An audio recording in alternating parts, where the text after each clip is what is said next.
Here's some business advice that's blindingly obvious once you know it. When a potential customer or client asks you for the price at the beginning of a sales conversation, that's bad news. When they ask you at the end of a conversation, that's really, really good news. Now, I've seen a lot of videos where people talk about how to handle that question at the beginning of a conversation. What's the price? What's the budget? What's the investment? What's the damage?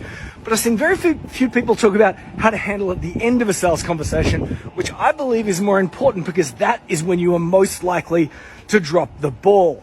So we have a framework called our 3POs framework, our three-part offers framework.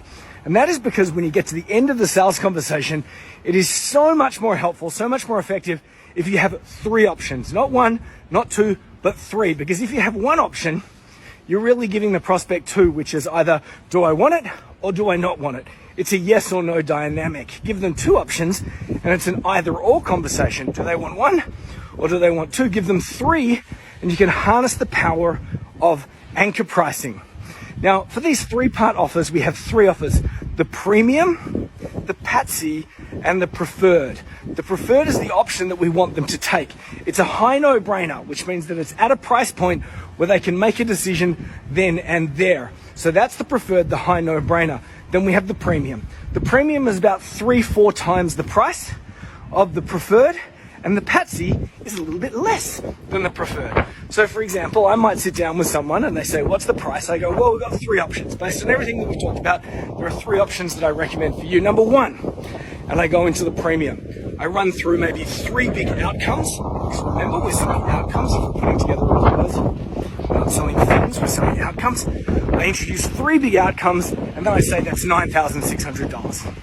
Their brain goes, okay, that sounds really good, but I don't have $9,600. Then I introduce my second option, the patsy.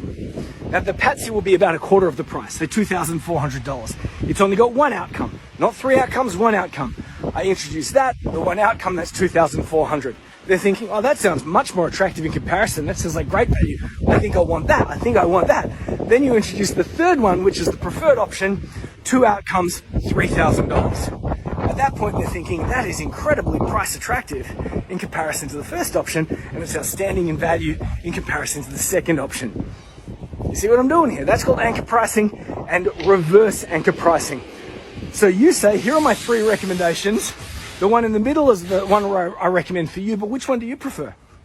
They say, I think the one in the middle is the best one for me, at which point you can say, and is the dollar price okay for you? Is that within your reality? And if they say, yeah, that's within my reality, that's when you move on to payment and you go about closing the sale. But here's the really cool thing about this framework.